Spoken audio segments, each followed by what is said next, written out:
Welcome to my channel Ritu's lifestyle. आज मैं बच्चों के लिए कुछ लेकर के आई हूँ, कुछ क्राफ्ट जो कि यूजलेस चीज़ें घर में मिलती हैं जैसे बॉटल वगैरह, उनसे कुछ ये सुंदर सा देखिए फ्लावर पॉट बनाना। और ये मैंने नहीं बनाया है, ये मेरी बेटी ने बनाया है और यही आपको बना करके दिखाएगी।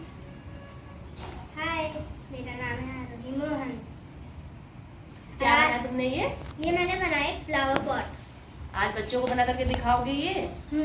फ्रेंड्स, ये देखिए, देखने में बॉटल्स कितनी ही सुंदर लग रही हैं, कितनी प्यारी लग रही है और ये बहुत ही जल्दी बन जाती है। इसे बड़े भी आसानी से तो बना ही सकते हैं, लेकिन इसे बच्चे भी आसानी से बना सकते हैं। ये देखिए कितनी प्यारी लग रही हैं ये बॉटल्स। आज हम यही बनाना सीखेंगे और अगर आपको मेरा वीडियो अच्छा लगे तो प्लीज़ मेरे चैनल को लाइक कीजिए, सब्सक्राइब कीजिए और शेयर कीजिए। तो चलिए बनाना शुरू करते हैं इन बॉटलों को।